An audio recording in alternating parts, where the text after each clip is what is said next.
तो नमस्कार दोस्तों, स्वागत है आपका मेरे YouTube channel S of horror में, जहां से मैं आपको सुनाता हूं भूत प्रेत जिन जनात की कुछ भूतिया और डरावनी कहानियां, जो कि मैं लेके आता हूं इंटरनेट के कुछ आर्टिकल्स और सब्सक्राइबर्स द्वारा भेजी हुई कुछ कहानियों से। तो दोस्तों, अगर आप लोग भी चाहते हैं कि मैं आपकी कहानी अपनी आवाज़ में सुनाऊं, तो आप लोग अपनी कहानी मुझे भेज सकते हैं abhasin102@gmail.com पे। मैं ज़रूर आपकी कहानी सुनाना पसंद करूँगा। और हाँ दोस्तों, मुझे कमेंट्स में बताइए कि आपको मेरी कहानियाँ कैसी लग रही हैं, और अगर आप अगली कहानी का टॉपिक भी मुझे बताना चाहते हैं तो आप मुझे वो भी कमेंट्स में ज़रूर बता सकते हैं। चलिए दोस्तों, बढ़ते हैं अपनी कहानी की तरफ। 2010 की दिसंबर की कोहरे वाली रात थी। जगह जगह नए साल की पार्टी से शहर भर के होटल, ढाबे, गेस्ट हाउस रौनक में होकर झूम रहे थे। शहर तो शहर, आसपास के फार्म हाउस उससे भी ज़्यादा रंगीनी में डूबे हुए थे। युवाओं की पार्टी हो और शराब का दौर न चले, ऐसा होना असंभव ही होता है। ऐसे ही शहर से दूर सुनसान में एक बड़ा सा फार्म हाउस था। उसके मालिक के बेटे रोहन ने अपने दोस्तों को न्यू ईयर की पार्टी दी थी। पार्टी में उसके 5 दोस्त विकास, प्रिया, रजनी, सुरेश और मनोज शामिल हुए थे। आधी रात तक शराब और नाच गाने का दौर चलने के बाद मनोज, प्रिया और रजनी के साथ वापस लौट गया, लेकिन रोहन, विकास और सुरेश बची हुई शराब खत्म करते वहीं पर रुक गए। कोई 1 घंटा लगातार पीने के बाद तीनों की आंखें बंद होने लगी। उन्हें नशे ने पूरी तरह अपनी गिरफ्त में ले लिया था। अब उनकी बातों में बातें कम और गाली ज़्यादा निकल रही थी। अरे यार सुरेश, शराब हो गई, पार्टी खत्म हो गई, लेकिन मूड नहीं बना। रोहन सिगरेट सुलगाते हुए बोला। हाँ यार, जब तक फड़कता हुस्न और शबाब ना हो, सारा पार्टी का मज़ा अधूरा ही रहता है। विकास ने भी एक भद्दी सी गाली से उसकी बात का समर्थन किया। आओ फिर चलते हैं, शायद कोई मिल जाए, कोई आइटम हमारी तरह प्यासी पार्टी से लौटती हुई। क्यों सुरेश? रोहन हंसते हुए बोला। नहीं, तुम लोग हर बार ऐसा ही करते हो। अच्छी बात है क्या यार? और फिर इतनी रात में, इतने कोहरे के बीच? सुरेश कुछ सहमते हुए बोला। फट्टू साला, विकास हंसने लगा। अरे किस्मत आसमान में क्या जाता है, और कुछ नहीं तो कुछ हैंगओवर ही कम हो जाएगा। आओ चलते हैं यार, एक राउंड मार कर आते हैं। विकास ने सुरेश का हाथ पकड़कर खींचते हुए कहा, और उसका दूसरा हाथ रोहन ने पकड़ लिया और दोनों इसे खींचकर बाहर ले आए। मरोगे सालो तुम ठंड में।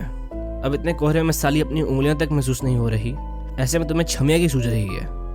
जाने कौन तुम्हारा इंतजार कर रही होगी इस कोहरे में बैठी कि आओ राजा। सुरेश उन्हें लगातार लौटने को कह रहा था। अबे ओ फट्टू साले, कभी तो अच्छा सोच लिया, अगर क्या पता मिल ही जाए कोई। ऐसे भी आज की रात कई कॉलगल घूमती है फार्म हाउस के आसपास मोटे माल की उम्मीद में। कोई मिल गई तो साली जो मांगे हाँ कर देना, हमें कौन सा कुछ देना है उसे। सुबह लात मारकर भगा देंगे। रोहन गंदी हंसी हंस रहा था। अभी ये लोग कोई आधा किलोमीटर ही चले होंगे कि तभी इन्हें किसी मधुर धुन में निकलती, मुंह से बजती हल्की हल्की सीटी की आवाज सुनाई दी। श्श्श, कोई है आगे? रोहन मुंह पर हाथ रखकर चुपचाप चलने का इशारा करते हुए बोला। कोई लड़की है यार, इतनी मीठी आवाज में सीटी बजा रही है, खुद कितनी स्वाद होगी। विकास वहशियाना हंसी हंसने लगा। चलो जल्दी देखते हैं कौन है। पक्का कोई चालू माल होगी यार, काम बन गया अपना। बस जितने मांगे 1-2 बात करके मान लेना। रोहन की आंखों में कामुकता की चमक थी और होठों पर बेशर्मी की हंसी। थोड़े और आगे बढ़ने पर इन्होंने देखा एक पतली, छरहरी, अलहड़ जवान लड़की जीन्स टॉप पहने, उछलती गाती, सीटी बजाती मस्ती में चल रही थी। कौन है वहाँ? विकास ने जोर से पुकारा। तभी वह लड़की पलटी। रात के अंधेरे और घने कोहरे में भी उसका गोरा रंग चांदनी जैसा चमक रहा था, और उसी गुलाबी होठों पर खिली हंसी दूर से ही दिख रही थी। कौन हो तुम? सुरेश घबराते हुए बोला, क्योंकि उसने ज़्यादा नहीं पी थी। ऐसे भी वह गलत काम का विरोध करता था, लेकिन दोस्ती निभाना उसके स्वभाव में था।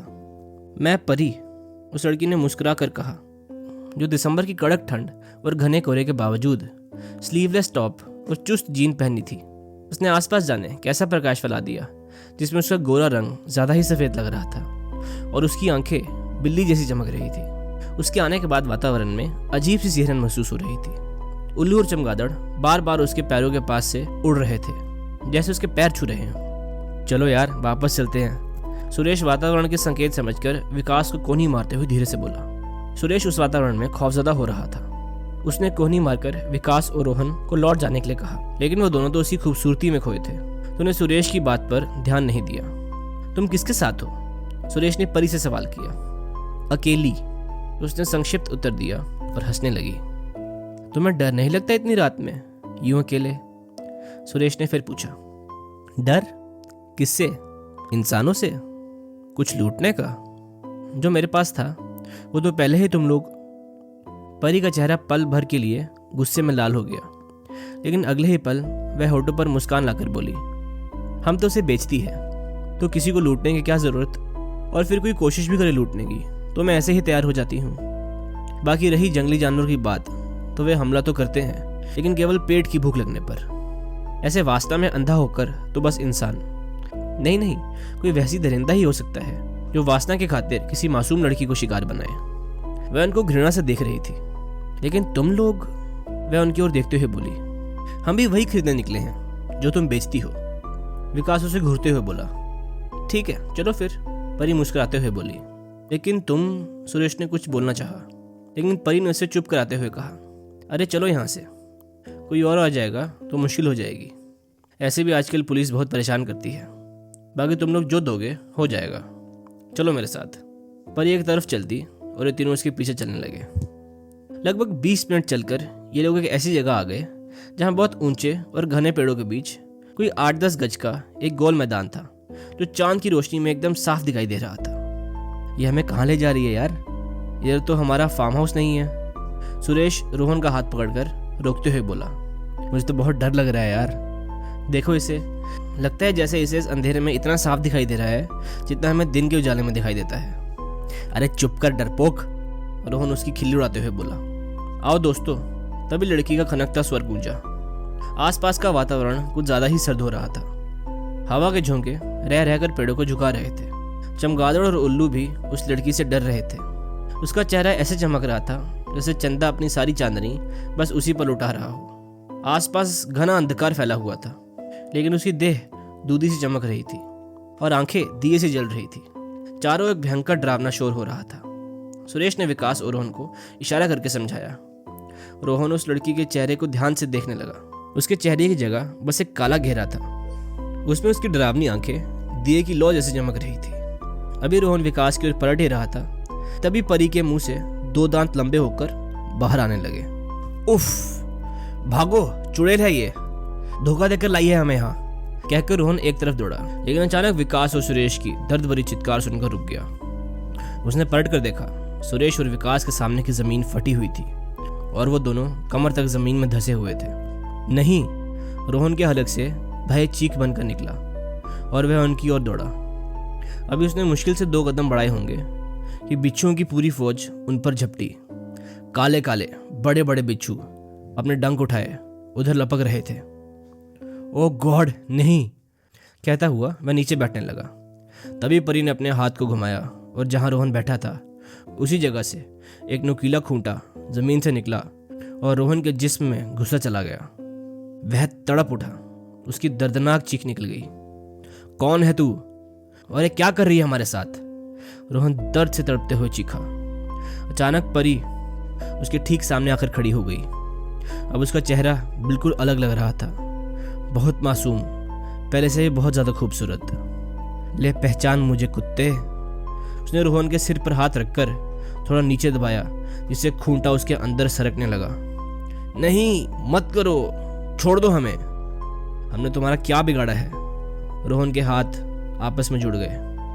गौर से देख मुझे और पहचान मुझे, नहीं जब तक तू नहीं पहचानेगा मुझे तड़पते देखने में कतई मजा नहीं आएगा। याद कर इस जगह को रास्कल, याद कर 31 की रात, पिछले साल का आज का ही ये दिन, यही जगह। पूरा 1 साल इंतजार किया है मैंने, तुम दरिंदों का। परी ने जोर से उसके सिर को झटका दिया। रोहन आंखें फाड़कर उसे देखने लगा। उसके चेहरे को देखते देखते वह पिछले साल की 31 की पार्टी की याद में चला गया। उस दिन भी ये तीनों आज ही की तरह नशे में डूबे किसी कॉलगर्ल की तलाश में घूम रहे थे। अचानक किसी ने इनकी गाड़ी को हाथ देकर रुकने का इशारा किया। गाड़ी की लाइट की रोशनी में रोहन ने देखा सामने एक बहुत ही खूबसूरत लड़की खड़ी थी। उसे देखकर रोहन का पांव गाड़ी के ब्रेक पर जम गया और गाड़ी चर्र की जोरदार आवाज करती हुई घिसट कर एकदम उस लड़की के सामने जाकर रुक गई। कौन हो तुम और कहाँ जाना है? रोहन ने पूछा। शहर, उसने धीरे से कहा। शहर तो नहीं जा रहे हम, लेकिन आपको छोड़ देंगे। रोहन पास बैठे विकास को पीछे जाने का इशारा करते हुए बोला।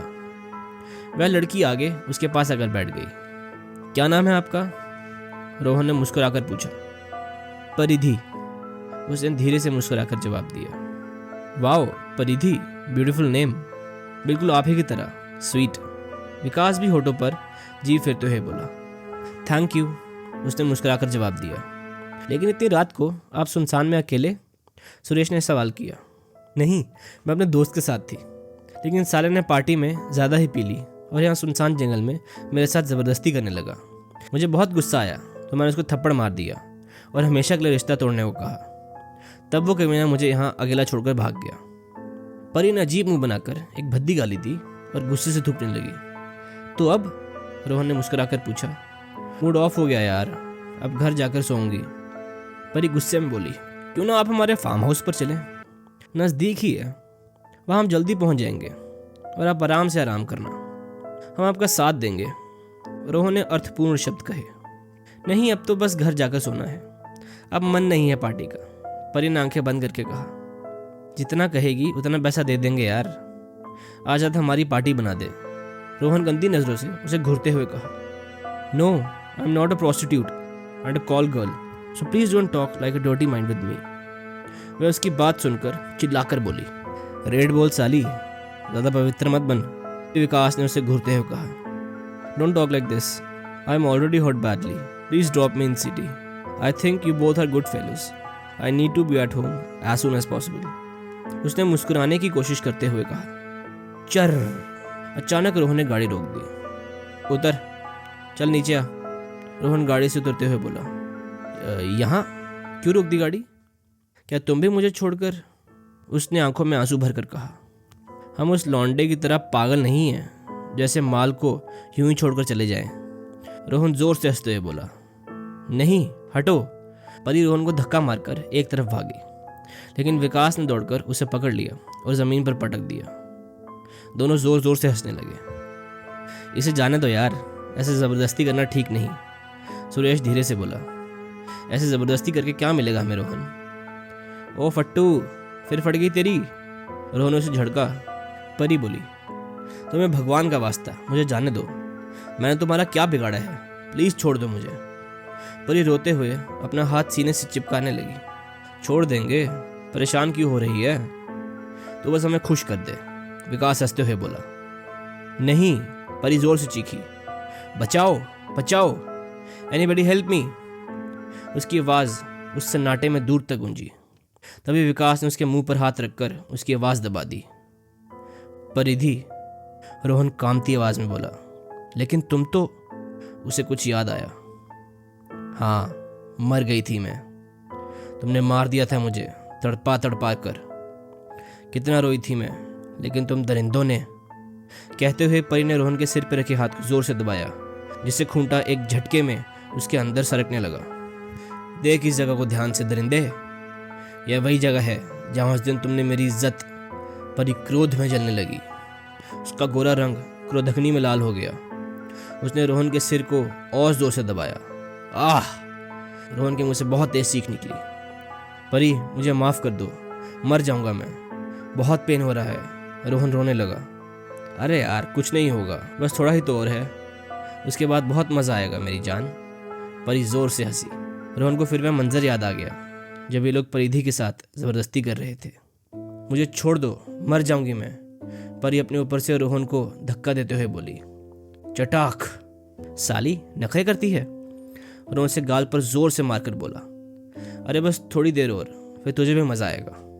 ऐसे भी कोई नहीं मरता इस खेल में। और वो गंदी हंसी हंसते हुए परी के साथ ज़बरदस्ती करने लगा। नहीं, छोड़ दो कमीनों। परी ने अपनी टांग पकड़े विकास के मुंह पर जोर से लात मारी, जिससे वह पीछे जा गिरा और चिढ़कर उसके मुंह पर नाखून गड़ाकर चिल्लाया। साली, ज़्यादा मर्द बन रही है। रोहन, जल्दी कर, साली बहुत उछल रही है। वह तड़प उठी। उसकी चीख उसके गले में घुटकर रह गई। थोड़ा और, बस। परी जोर से हंसते हुए रोहन को जोर से दबाने लगी। रोहन दर्द से तड़पते हुए रोता रहा। तभी परी ने हाथ से इशारा किया। उसका इशारा पाते ही ढेर सारे बिच्छू एक साथ विकास और सुरेश पर झपटे।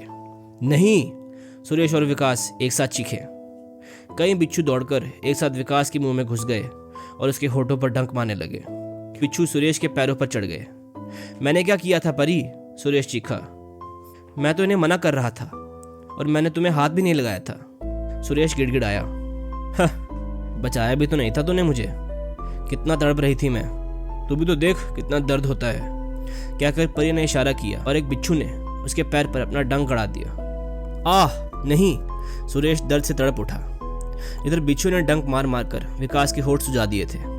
वह चीख रहा था, रो रहा था, उसकी आवाज गले में घुट रही थी।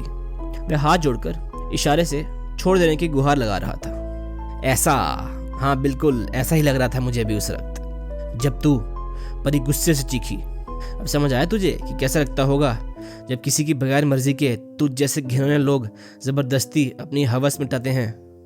परी ने इशारा किया तो सारे बिच्छू एक साथ विकास के मुंह, आंख, कान और नाक में घुस गए। थोड़ी देर में दम घुटने से उसकी मौत हो गई। परी ने घृणा से मुंह बिगाड़कर उसके मुंह पर थूक दिया। अब तो तेरा बदला पूरा हो गया चुड़ैल, अब तो हमें छोड़ दे। रोहन फिर गिड़गिड़ाया। नहीं अभी नहीं, करते हुए परी ने भरपूर ताकत से उसके सिर को दबाया, जिससे खूंटा पूरा उसके पेट में घुस गया और उसकी आंतें फटकर बाहर आ गई। उसी के साथ बाहर आ गई उसकी आखिरी सांस भी। अब परी सुरेश की तरफ पलटी। सुरेश चेहरे पर दर्द लिए हाथ जोड़े कातर नजरों से उसे देख रहा था। नहीं मुझे मत मारो, मैंने तो कई बार इनसे तुम्हें छोड़ने को कहा था, लेकिन उन्होंने मेरी बात नहीं सुनी। लेकिन उन्होंने तुम्हें जान से तो नहीं मारा था, फिर तुम कैसे मरी? सुरेश ने पूछा। उस दुष्कर्म के बाद मैं क्या मुंह लेकर जीती? तो मैंने पुल से कूदकर अपनी उस घिनौनी जिंदगी का अंत कर दिया था। फिर जब मुझे मुक्ति नहीं मिली तो मेरे मन में अपना बदला लेने की चाहत होने लगी। आज मेरा बदला पूरा हुआ, आज खत्म हुआ मेरे जिंदगी का आखिरी साल। अब आएगा मेरा मुक्ति का नया साल। देखते ही देखते वह सफेद धुआं बनकर उड़ गई। सुरेश भरी आंखों से उसे जाता देखता रहा। अगले दिन पेपर में खबर छपी कि रात फार्म हाउस के पास जंगल में मिले 2 अमीरजादों की क्षत विक्षत शव और उनके एक साथी ने की घर में फंदे से लटकर खुदकुशी। पुलिस घटना की छानबीन कर रही है। तो दोस्तों मुझे उम्मीद है कि आपको आज की कहानी पसंद आई होगी। अगर आपको कहानी पसंद आई तो कहानी को लाइक करना बिल्कुल ना भूलें और ऐसी और कहानियाँ सुनने के लिए मेरे चैनल को सब्सक्राइब करना बिल्कुल ना भूलें। मिलते हैं अगली वीडियो में कुछ और डरावनी कहानियों के साथ।